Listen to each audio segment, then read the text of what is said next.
오늘 설교 제목은요, 주인 마음대로입니다.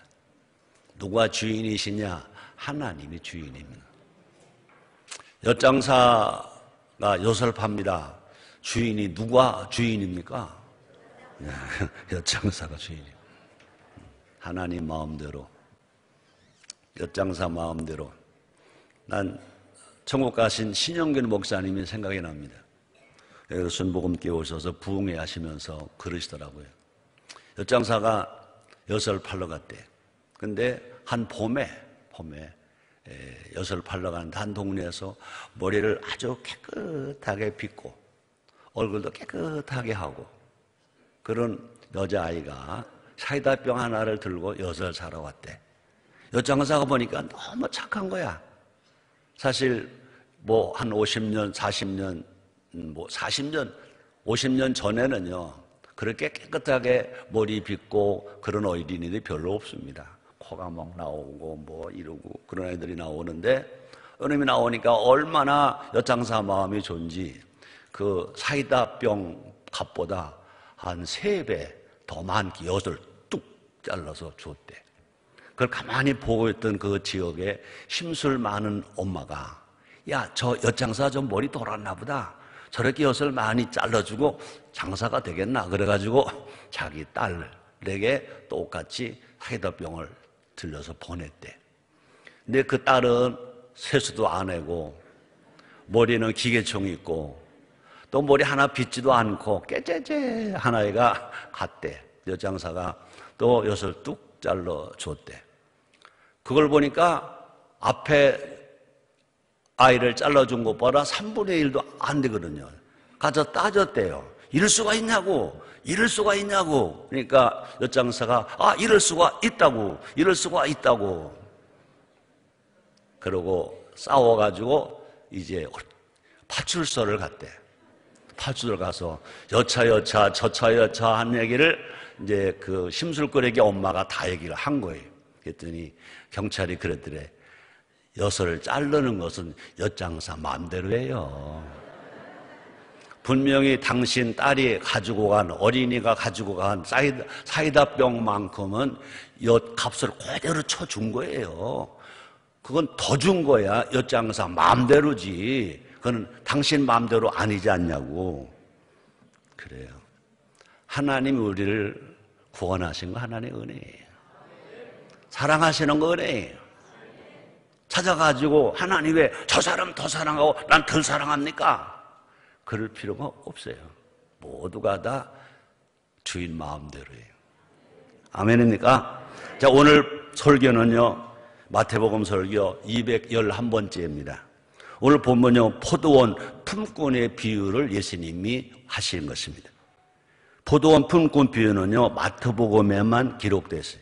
이 사복음서에서 마태복음에만 기록되어 있고 다른 복음에는 기록되어 있지 않습니다.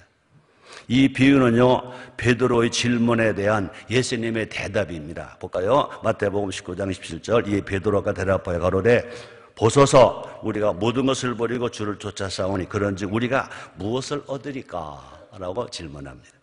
예수님은 제자들에게 이 보상과 함께 이 반전을 예고하고 계신 것입니다. 이렇게 말씀하십니다.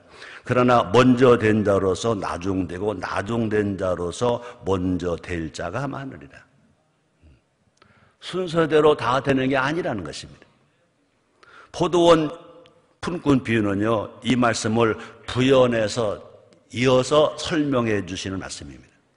포도원 품꾼 비유의 주제는 뭐냐? 한마디로 하나님이 하신다는 겁니다. 한마디로 그것이 뭐냐? 은혜라는 것이 은혜. 마찬가지입니다. 내가 예수를 믿어서 하나님 말을 냈다. 우리가 잘난 거 아무것도 없습니다. 더러군너나 여러분 앞에서 제가 인천 순복음 담임 목사로서 33년 동안 여직을 일해왔습니다. 여러분 앞에 제가 설교를 합니다. 하나님 말씀 성경을 가르칩니다. 여러분보다 제가 잘난 거 하나도 없습니다. 그러나 하나님이 은혜를 저에게 주시고 일을 하게 하셨기 때문에. 아멘입니까? 그러므로 하나님 나라는요, 은혜에 의해서 은혜에 의해서 다스려지는 것이다. 용서할 사람 용서하고, 사랑 베풀 사람 사랑 베풀고, 구원받을 사람 구원받고, 복받을 사람 복받는 것 모두가 다 하나님의 은혜라는 것입니다. 이 시간요, 포도원 품꾼 비유를 통해서 하나님 나라의 은혜에 대해서 한 번 더 살펴보자는 것입니다. 자, 볼까요? 1절부터 7절까지 같이 읽습니다. 시작. 천국은 마치 품꾼을 얻어 포도원에 들여보내려고 이른 아침에 나간 집주인과 같으니, 저가 하루 한 데나리온씩 품꾼들과 약속하여 포도원에 들여보내고, 또 제3시에 나가보니 장태 놀고 솟는 사람들이 또 있는지라.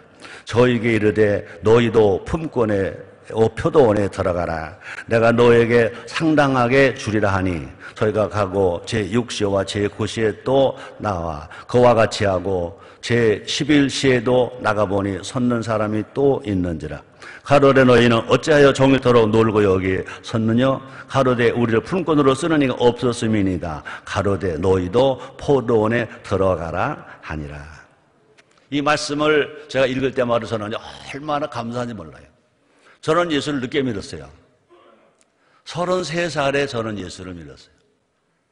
근데 제가 인천에 와서 만 33년에 또 목회를, 담임 목사 목회를 마무리합니다. 저는 교회 가서 조용기 목사님 말씀을 듣고 예수를 영접하고 집에 가서 얼마나 감사했는지 몰라요. 얼마나 감사한지 몰라요. 내가 예수를 믿다니, 내가 구원을 받다니, 내가 하나님 아들 되었다니 감사를 했어요. 또 그러면서 저는 얼마나 또 친구가 섭섭했는지 몰라요. 대학 다닐 때 기독학생 회장 친구가 있었는데 한 번도 나보고 교회 가자는 말 안 하더라고요. 예수 믿으라고 안 하더라고요. 내가 33살에 예수를 믿고 보니까 얼마나 억울한지 몰라요. 내가 좀 일찍 예수를 믿어서 얼마나 좋았을까. 그래서 그 친구에게 전화를 걸었어요. 막 욕을 했습니다. 야, 처음에는 이렇게 물었습니다. 어떻게 해야 천국 가냐? 그랬더니 예수 믿어야 가지 그러더라고요. 친구는 예수 잘 믿고 친구 따라 가는 길은 없냐? 없지. 그러면 천국 안 가고 또 지옥도 안 가고 중간은 없냐? 없지 그러더라고요. 그러면 정말로 예수 믿는 사람만 천국 가냐? 그렇지. 그러나가 그 친구에게 욕을 했어요. 야 임마. 그러고 호되게 내가 욕을 했습니다. 너 왜 나한테 예수 믿으라고 안 했냐? 그러면서 제가 하나님 앞에 감사한 겁니다. 하나님, 이렇게 늦게라도 나를 구원해 주셔서 하나님 아들 삼으신 거 감사합니다. 근데 또 늦게라도 또 저를 주의 종 삼으신 것도 감사하고, 늦게라도 목회할 수 있는 거 감사하다.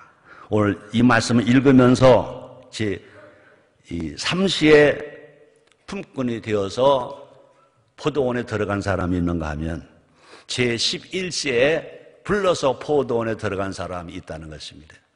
이렇게 볼 수 있습니다. 제3시는 어떤 사람이냐? 유대인이라고 볼 수 있을 것입니다. 그러나 지금 이 마지막은 누구냐?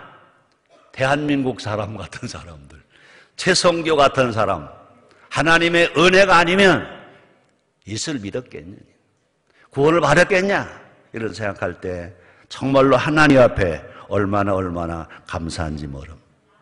하나님은요, 이 땅에 복음이 들어온 것이 1885년입니다.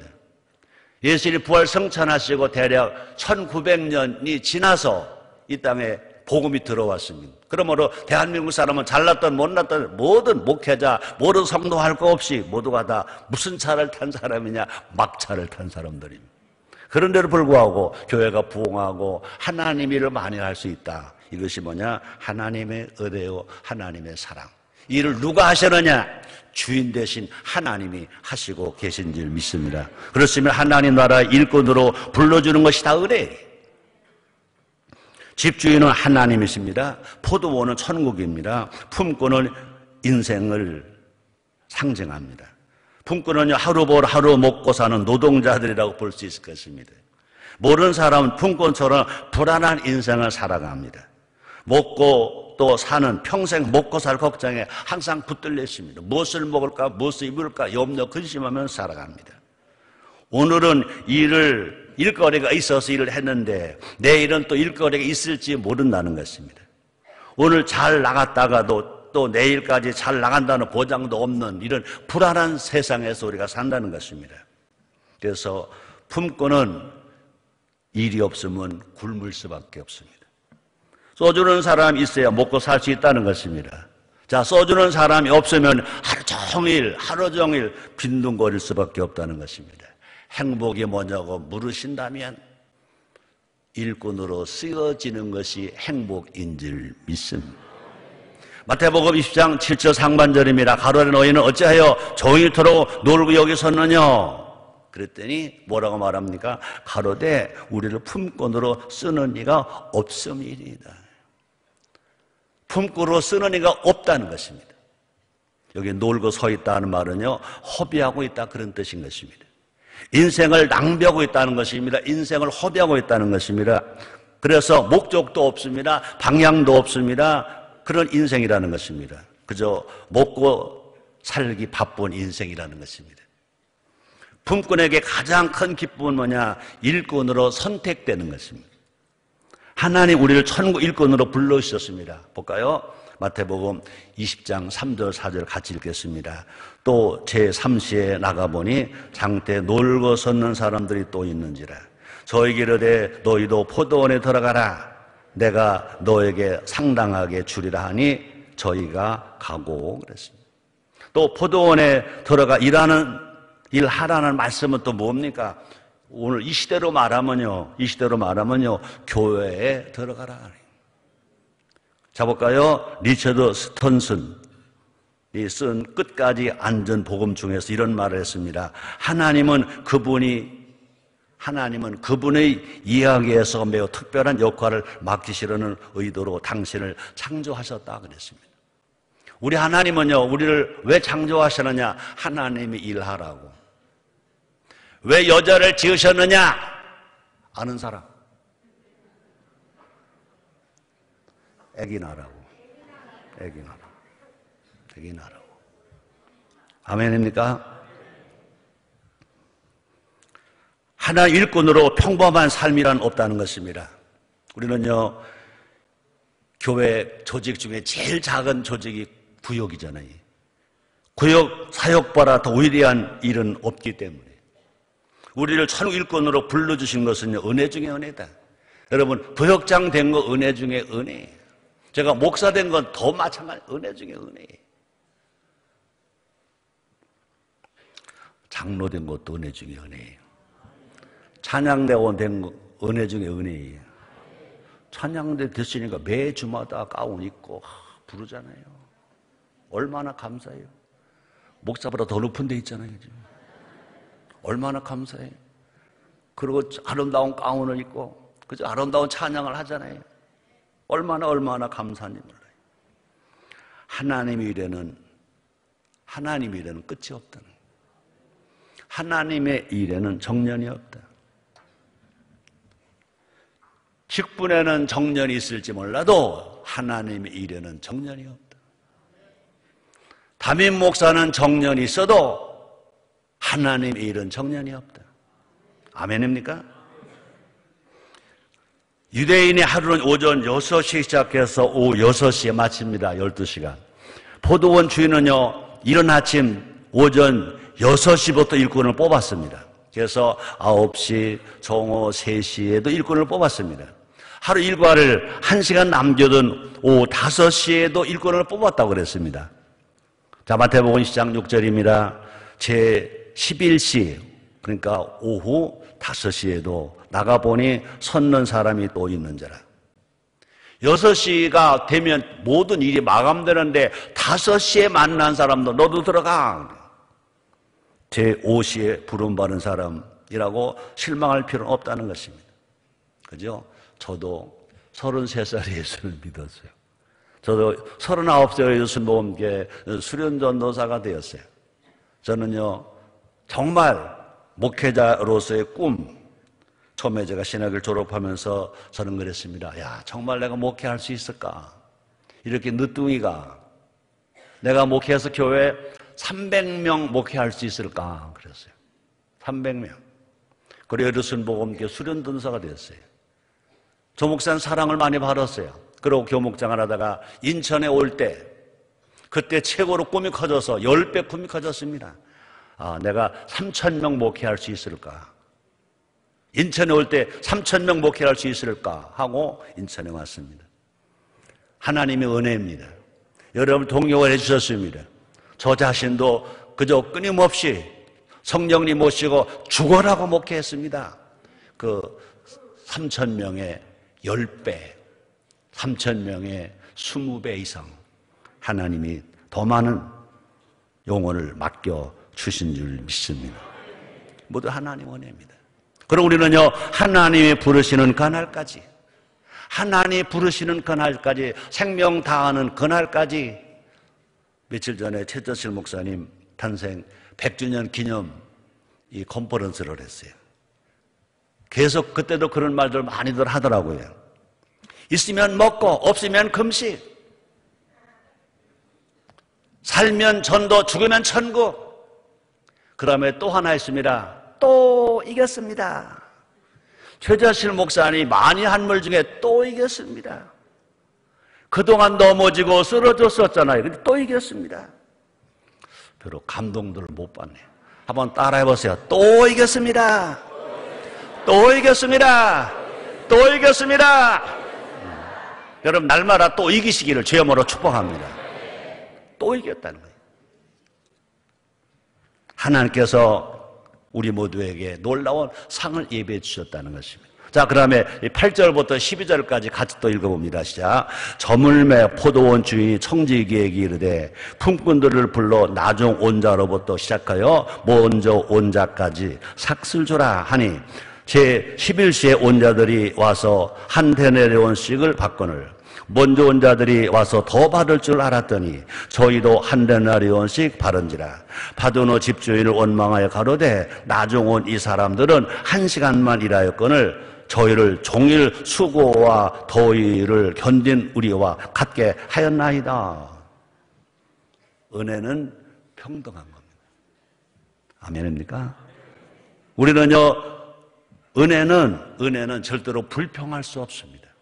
그저 은혜라고 생각하는 사람들은요, 은혜 그러면요, 입에서 나오는 그 소리가 뭐가 되어야 될까? 감사합니다.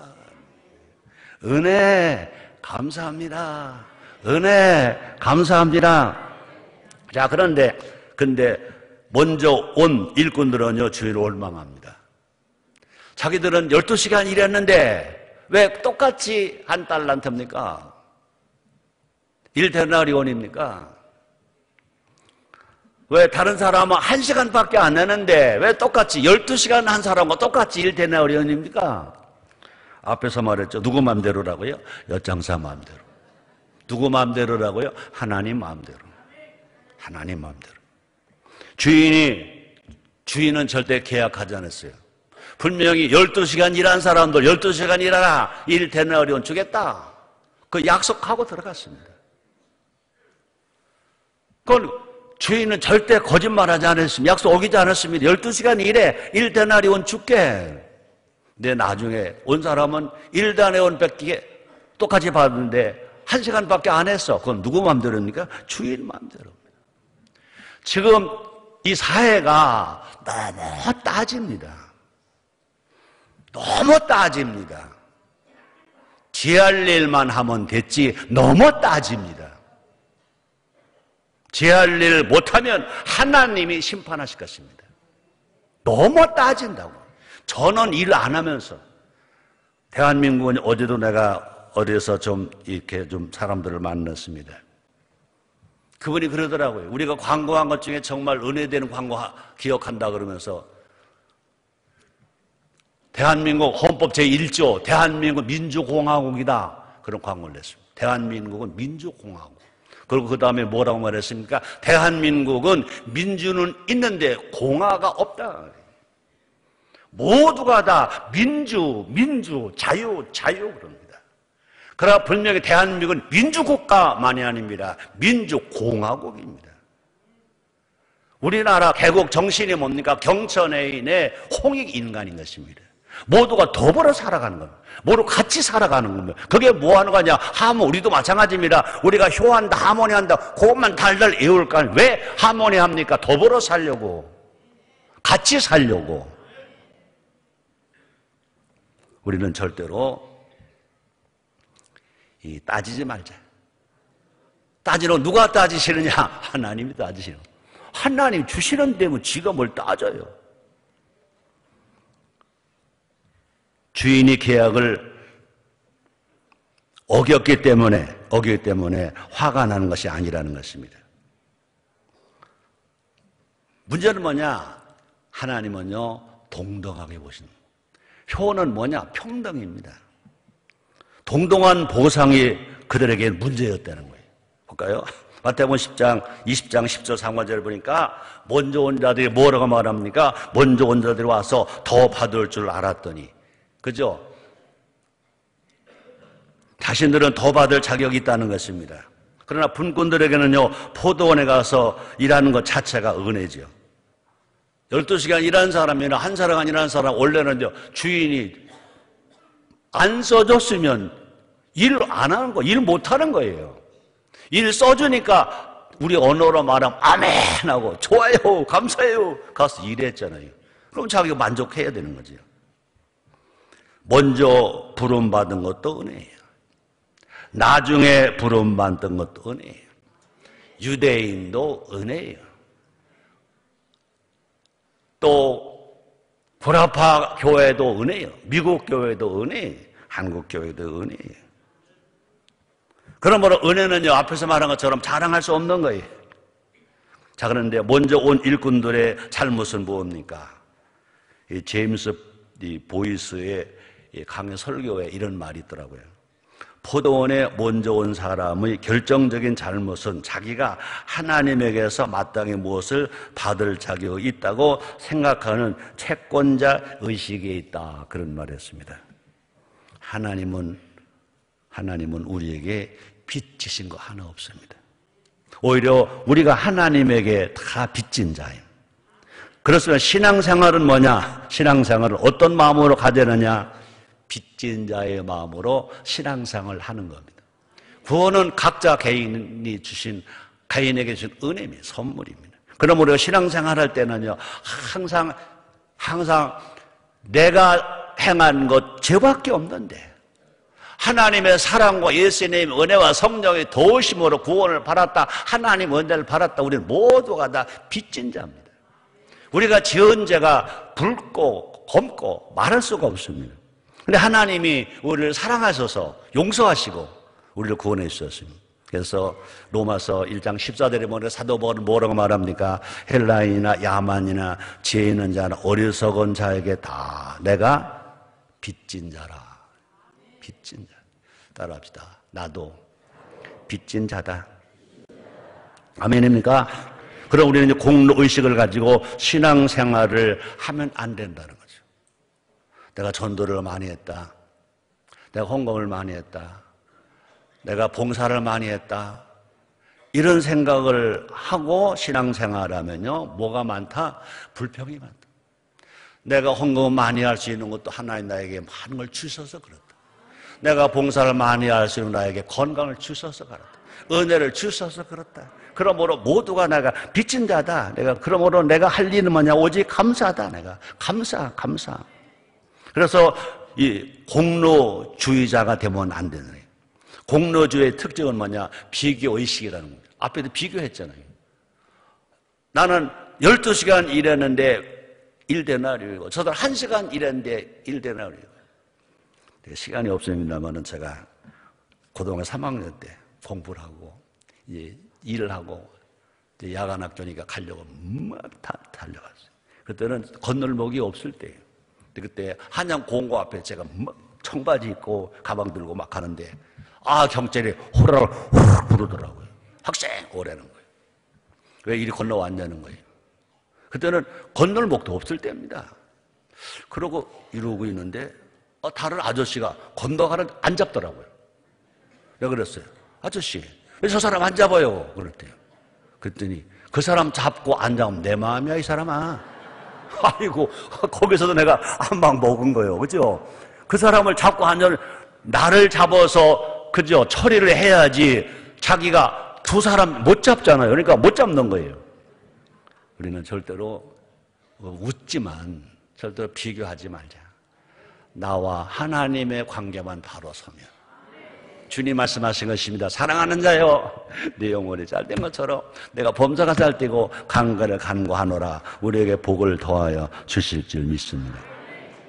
먼저 온 일꾼들은요, 나중 온 일꾼들과 자신을 비교했습니다. 가난도 절대 가난은요 해결할 수 있습니다. 그러나 비교 가난은요 절대 해결할 수 없습니다. 지금 우리가 가난한 의식은요 절대 가난이 아닙니다. 비교 의식입니다. 누구보다 내가 가난해, 누구보다 작아. 비교 의식으로 사는 사람은요 세상에서 가장 불행한 사람이다 그랬어요. 내가 오늘 있는 거 족한 줄 알고 그냥 감사하는 거야. 난 구원받았잖아. 하나님 아들 되었잖아. 내가 감히 하나님 아버지를 부를 수 있잖아요. 얼마나 감사해. 얼마나 감사해. 목이 쉬었는데 불구하고 제가 설교를 할 수 있는 거 얼마나 감사해요. 얼마나. 자, 먼저 온 일꾼들이 놓친 게 있어요. 잘못한 게 있습니다. 하루 종일 놀지 않고 일할 수 있는 것 자체가 복인데, 그렇죠? 12시간 일한 사람은 벌써 뽑혀서 6시부터 12시간까지 일한 것 자체가 복이라고요. 복이라고요. 그죠? 근데 만약에 5시에 들어와서 6시까지 1시간 일한 사람은요 11시간 동안 밖에서 고민했어요. 염려했어요. 근심했어요. 맞아요, 안 맞아요? 실업자로 근심했다고요. 별로 은혜가 없나 봐.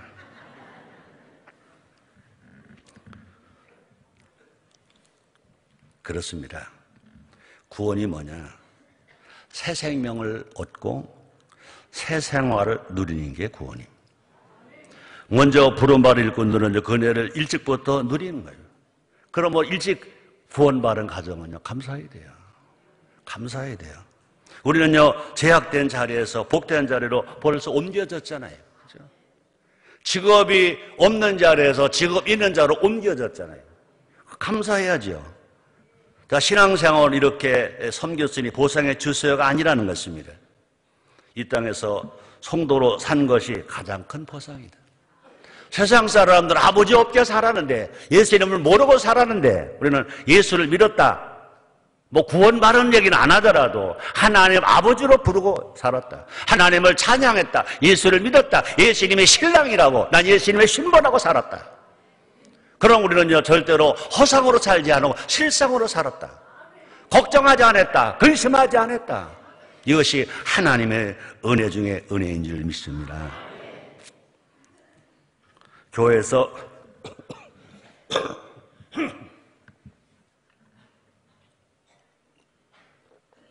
미안해요.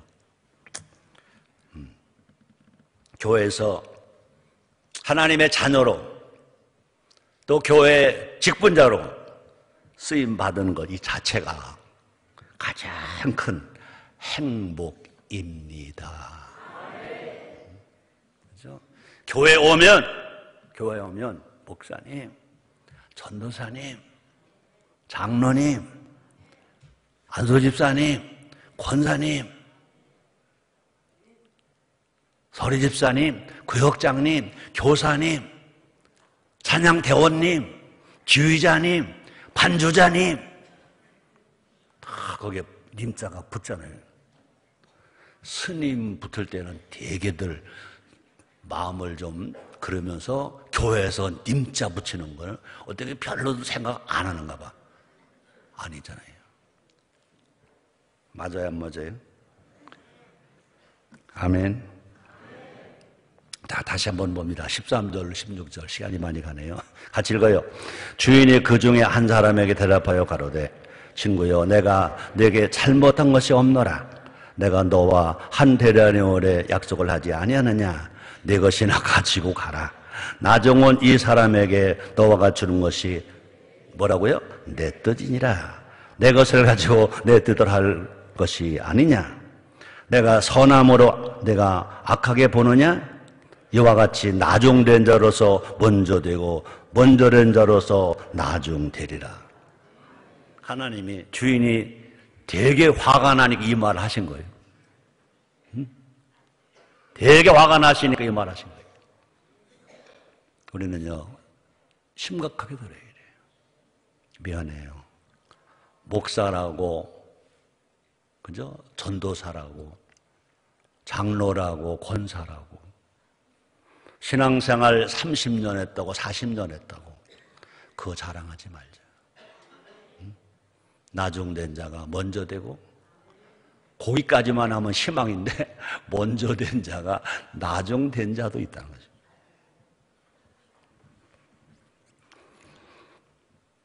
은혜는 전적으로 하나님 주권이에요. 주인이 내가 내 마음대로 하는데 너 뭘 말해? 아무도 하나님 은혜에 대해서 왈가부할 수 없다는 것입니다. 자, 보고요. 다시 봅니다. 내 것이나 가지고 가라. 나중은 이 사람에게 너와 같이 주는 것이 뭐래요? 내 뜻이니라. 내 것을 가지고 내 뜻대로 할 것이 아니냐? 내가 선함으로 내가 악하게 보느냐? 우리 하나님은 지금 선한이라시는 거예요. 그죠? 선한, 계산하는 게 아닙니다. 값주는 게 아닙니다. 선을 베푸는 겁니다. 선을 베푸는 사람을 악한 사람 보지 말아라. 이 사회가 그런 사회가 되어간다는 것입니다. 하나님 은혜는요, 뭐냐? 하나님 은혜는 다른 말로 말하면 뭐가 하나님 은혜일까요? 하나님 마음대로 하는 게 하나님 은혜예요. 하나님 은혜는요, 하나님을 섬겨서 얻는 일당이 아니에요. 우리에게는요, 하나님 은혜를 요구할 아무런 권리가 없어요. 하나님의 은혜는요, 흥정할 수 있는 게 아니에요. 하나님의 은혜를 입었다고 주제넘게 행동해서 안 된다는 것입니다. 자격이 있어서 은혜를 얻는 것이 아니라는 말씀입니다. 다른 사람에게 베풀어진 은혜를 보고 절대로 시기해도 안 되고 불평해도 안 되고 절대로 눈을 흘려도 안 된다는 것입니다. 볼까요? 마태복음 20장 15절 하반절입니다. 내가 선함으로 내게 악하게 보느냐? 지금 주인은 선한 일을 하시는 거예요. 하나님은 선한 일을 하시는 거예요. 그것을 가지고 내가 나를 악하게 보느냐? 아니라는 것입니다. 여기 악하게 보느냐는요, 시기하고 질투하는 눈을 말한다는 것입니다. 나중에 온 일꾼들에게 베풀어진 은혜는 주인이 선해서 하신 거예요. 계산 안 한 거예요. 하나님의 선하심과 자비하심을 질투하는 것은 뭘까? 악한 겁니다. 악한 거. 은혜 받을 가치가 없다고 생각되는 사람들이 있습니다. 바리새인에게는요, 세리와 장녀 죄인이 그런 부류의 사람이었어요. 근데 예수님은요, 세리와 창녀와 죄인들과 친구가 되셨어요. 그들에게 넘치는 은혜를 베풀어 주셨어요. 바리새인이 보는 평가로 살지 말자는 것입니다. 바리새인은 이것을 보고 분을 냈다 그랬습니다. 그들은 먼저 된 자로서 나중된 자들입니다. 이스라엘의 유대인들은, 바리새인들은 먼저 된 자인데 나중됐어요. 그들이 예수를 못 박아 죽겠습니다. 근데 죄인들은 오히려 하나님의 은혜를 감사로 받아들였어요. 우리 구약으로 볼 땐 이방인들인 우리 대한민국 우리는 은혜를 감사로 받아들였어요. 마찬가지입니다. 이제 우리가 유대인 되면 안 돼요. 우리가 11시간 일한 사람이라고 말하면 안 돼요. 우리도 다 이 말씀을 교훈으로 삼아야 될 줄 믿습니다. 이것이 뭐냐? 하나님 나라의 비밀이라는 것입니다. 볼까요? 마태복음 20장 16절입니다. 이와 같이 나중된 자로서 먼저 되고 먼저 된 자로서 나중되리라. 나중된 자가 먼저 되는 일은 참여하시되 절대로 먼저 된 자가 나중되는 일은 절대로 없기를 주님의 이름으로 축복합니다. 우리가 하나님 앞에 구할 것은 뭐냐? 오직 긍휼입니다. 주님의 긍휼, 주님의 은혜, 주님의 사랑, 주님의 용서. 그래서 주여 우리를 불쌍히 여겨 주옵소서. 청와대 박근혜 대통령과 청와대 사람들도요, 주여 불쌍히 보시옵소서. 내 마음대로 해봤습니다. 아니군요. 천부여 의지없어서 주께로 돌아옵니다. 나를 불쌍히 보시고 나도 받아주시옵소서. 하나님이 다 받아주시게 될 줄 믿습니다. 포도원 품꾼 비유에서 강조되는 것은 하나님의 전적인 은혜입니다. 하나님 나라에서는요, 그 어떤 공로주의도 용납되지 않는다. 천국은 공로로 가는 게 아니다. 하나님 나라는 은혜의 원리에 의해 다스려진다. 제자들이 주님을 따르기 위해 모든 것을 다 버렸다 할지라도 그들에게 주어지는 영생과 상급은 다 주님이 전적으로 은혜다. 구원은 은혜예요. 영생은 은혜예요. 하나님께서 우리에게 주시는 보상은 다 희생을 훨씬 능가한다는 것입니다. 하나님은 정확한 계산에 따라 보상하지 않으실 때가 있습니다. 하나님께서는요, 하나님께서 주시는 것은 뭐냐? 우리가 감격할 정도로 큰 은혜인 줄 믿습니다. 자기 안에 절대로 계산기나 장부를 가지지 말자. 보상을 바라고 신앙생활을 하는 자는 은혜를 잃어버린 자다. 하나님은 언제나 넘치는 은혜를 주십니다. 고린도전서 9장 8절에 보니까 바울을 통해서 이런 말씀하십니다. 우리 한번 같이 읽겠습니다. 하나님이 능히 모든 은혜를 너에게 넘치게 하시나니 이는 너희로 모르는 일에 항상 모르는 것이 넉넉하여 모르는 착한 일을 넘치게 하려 함이니라. 이런 은혜로 살아가는 우리 모두가 됩시다. 따라합니다. 하나님은 나 인생의 대한민국의 주인이시다. 기도하겠습니다. 하나님 감사합니다. 오늘 이 시대에 꼭 필요한 말씀, 우리가 가야 할 길을, 살아야 할 말씀을 올려 주셔서 감사합니다. 예수님의 이름으로 기도드리옵나이다.